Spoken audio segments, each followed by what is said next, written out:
What's going on YouTube? Today with me I have another review. This time I'm bringing you the Echo One M14.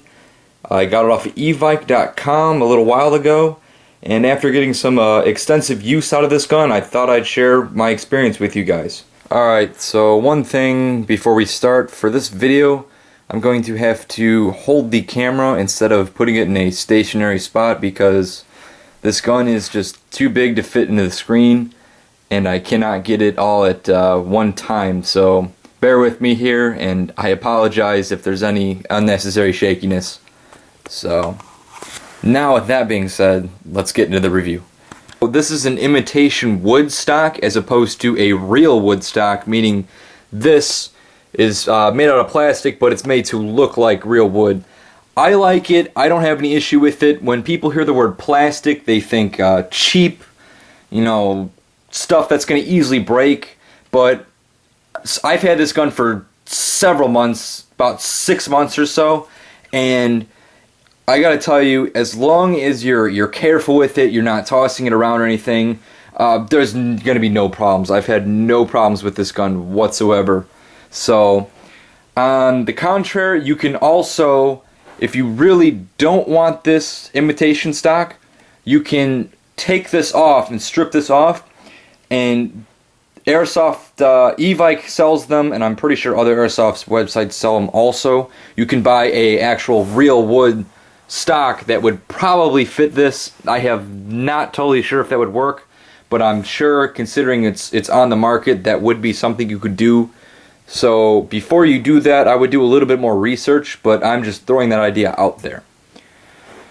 Other than that, the only other real plastic piece is this heat plate here. This is the only other part that's plastic, so other than that, that's it. Everything else on this gun is metal. One cool thing I love about this gun is when you pull the charging handle, the noise it makes. It has a very aggressive and or intimidating sound. I like it. It's nice and loud, so let me see if I can do this for you. Once more time. Pretty cool. It's all metal. So it's got that metallic sound. It kind of sounds real. When you pull it really fast, it makes a really cool sound. Alright, so from this point of view, I have the gun upright. I have it resting with using these bipods. A little note here, these bipods do not come with the gun. I actually bought them separately. The cool thing about them is they are universal bipods, so all they do is there's a clip up here that clips around the barrel, and then there's a dial, and you tighten it, and it fits to your barrel length or how thick your barrel is. So it's kind of a cool feature. I think these are about like $20 or so. They help, because this gun is so big, it's kind of nice to have that bipod feature to where you can, rest it, and it also helps if you're using this gun to a DMR or sniper extent where you need that extra stability there. So that's kind of a nice feature some of you guys could maybe look into. I'm going to show you really quick how to take the magazine out. I know it sounds pretty dumb, but it's a full review, so I just want to make sure everybody knows how to do it right. So here we go. Right here is the magazine release. You push that forward, you pull the mag forward and down, and the magazine comes out. This magazine that comes with the gun, it holds 300 rounds. The nice thing about this gun package is that it actually comes with 2 magazines with the gun instead of 1. So you get 2 300 round high capacity magazines, which is really nice considering that M14 mags are harder to find on the market as opposed to M4 mags, and they're way pricier. They're a lot more than an M4 mag. So the more you have, the better you are. And then, if you saw me do there, I'm going to do it again. To put the mag in to the weapon, you simply push it up here. Make sure the front of it is in first so that this lip catches the mag release here. You'll see it start to go forward, just like that. Kind of goes in like an AK. It's kind of hard to do from this angle, as you could see me do, but once you actually hold a gun in your hands, it's no problem. Alright, so this gun here, as you can see, the tip, there is no orange tip on this gun. When it is shipped, however, it will have an orange tip because that is required by law. However, as opposed to some other guns where the orange tip is very, very difficult to get off, I found this to be no problem. I don't have the orange tip anymore, so I can't really show you where it would go, but it is about maybe a quarter of an inch in thickness around here from the tip of the barrel. The orange tip would be about a quarter of an inch down to about maybe here. Very small, low profile orange tip, but I took it off anyway. I actually had no intention of taking it off, but then I smacked it on probably a tree or something, and part of the orange tip cracked. So when I was at home, I took a pair of pliers and I kind of just pulled it off, and there was really no mess at all. All the glue, everything came off with it. So now it looks a lot nicer. I like it without the orange tip, so that's a cool feature. So if you're looking to take the orange tip off, you shouldn't have any problem at all. Alright, so on this gun, looking from a different angle, I'm going to start from the back and work my way to the front. Alright, starting with the back here, this is your battery compartment for the AEG, because this is an AEG. If I haven't mentioned it before, I apologize, but yes, this is an AEG. So your this butt plate lifts up. Let's see if I can do this with one hand. Lifts up like that, and basically what this is it's kind of a shoulder rest. Like I said, this gun is larger, so if you have it, you can put this up on your shoulder. I don't really use it. Doesn't really work for me that well. Kind of slips off my shoulder a lot. So, but for some smaller players, this might come in handy. So as you can see, this compartment here, this is actually where the battery is held. Over here is the lever. Simply just push that in, and then the door will open like that. As you can see in there, there is the cord. Here is the battery connector for the battery, and as you notice, it's a large type.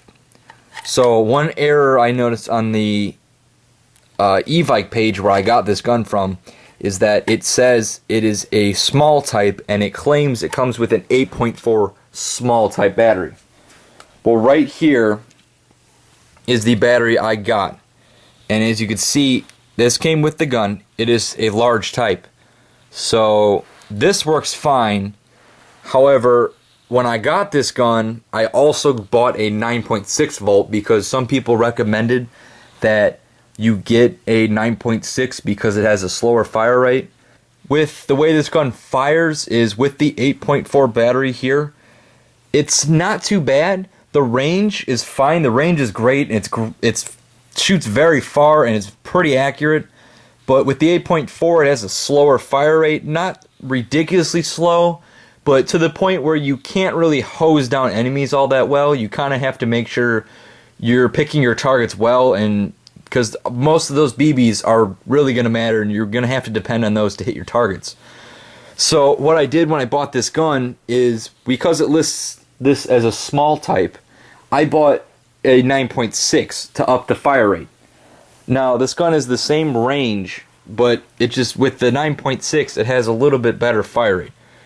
So this is the 9.6 I got, but as you can see here, this is the small type battery, and obviously it doesn't fit. This is the large type, this is a small type, it won't work.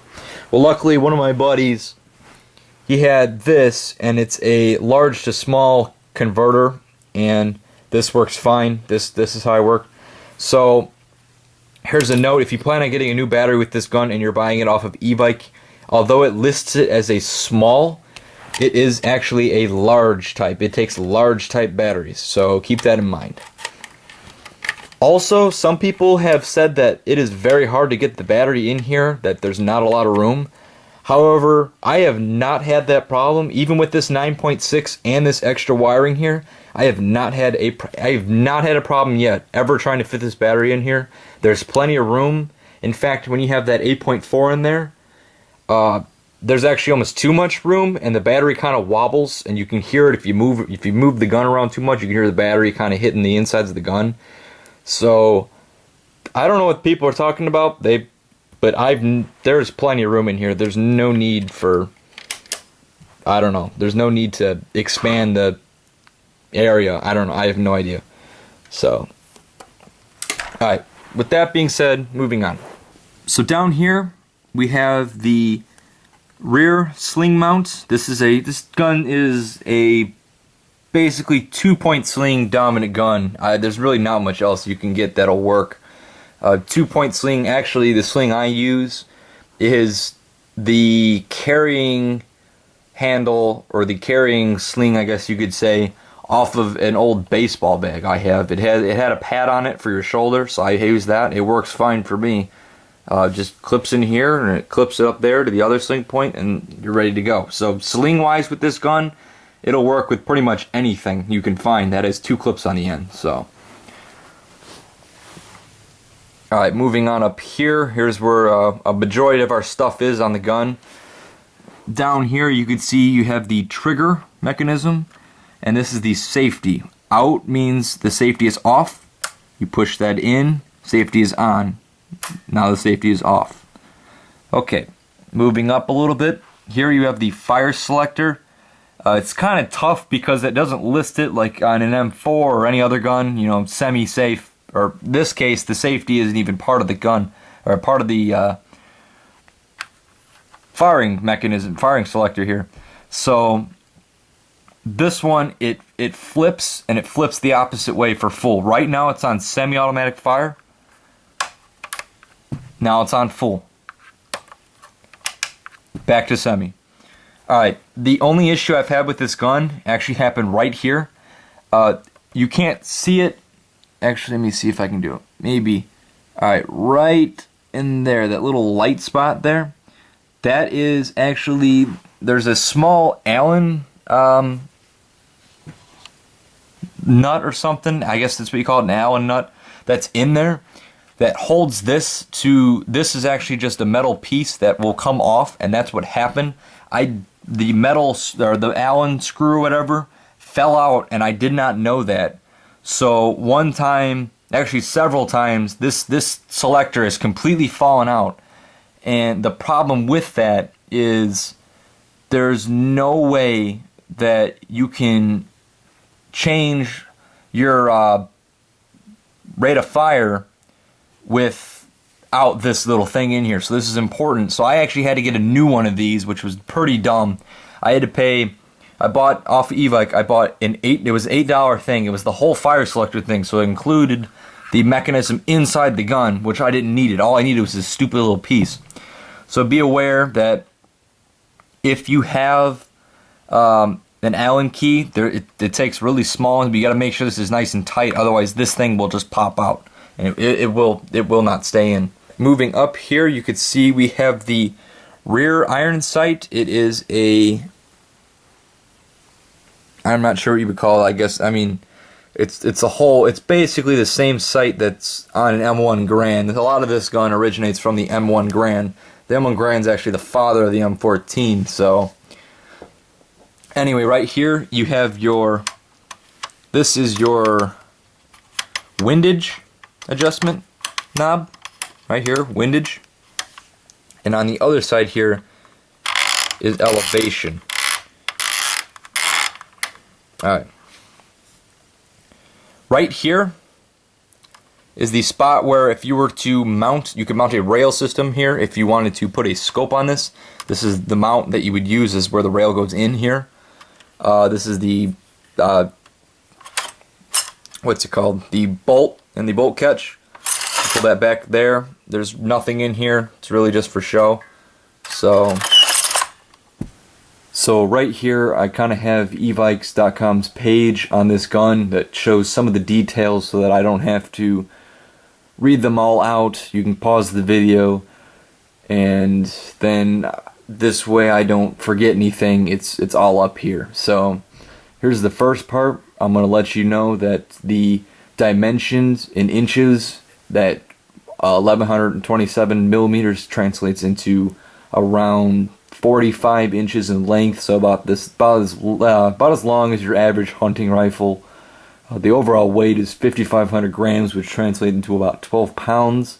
So it's kind of a heavier gun as opposed to other weapons. So maybe smaller players might not find this suitable. It's kind of big, it's kind of bulky, so keep that in mind. Alright, I moved it down a little bit. If you want to pause it again and read it, this is the features of the gun, kind of what I didn't cover. So you could pause it and take a look at that. The part that runs off screen where it says 100% Marui compatible, basically just says it takes all Tokyo Marui compatible M14 upgrade parts and accessories. That's what you cannot see. So this gun is listed on eBike at around $195, which I find to be pretty good compared to the other more pricey M14s out there on the market. One reason it's cheap is the fact that it has the imitation wood, but I like that feature. It doesn't bother me. Another reason why this is a good buy is the fact that it comes with 2 M14 magazines as opposed to 1. I mentioned earlier that M14 mags are a little bit harder and a little bit more expensive to buy, so it's good that you get 2 high caps right off the bat. Another cool feature of this gun is the fact that it's compatible with the evike.com's Holy Cow $5 deal, which what that does is that'll give you 2 more additional mags for $5. These mags that I got were actually 400 round high cap mags for $5 each, or for $5 for the whole thing, which is really good considering it was $2.50 per mag, considering M14 mags usually run around $30 or more. That's pretty good, and I would definitely take advantage of that when looking at this gun. Some personal experience I've had with this weapon, I've kind of put it in through a durability test. I've kind of used it aggressively, ruggedly, and it's performed great. I've not had any problems except for a little issue with the fire selector. Other than that, it is worked just fine. So I would definitely recommend this to anybody looking on the market for something as unique and different looking as this. It's definitely a head turner out there as compared to other guns. So you get this and you could show it off to your friends, do whatever, but when it comes down to the game, you can depend on this rifle. It will be dependable, and it will perform its duties up to the highest extent. This concludes the review on the Echo One M14 AEG. Thanks for watching, and I will see you later.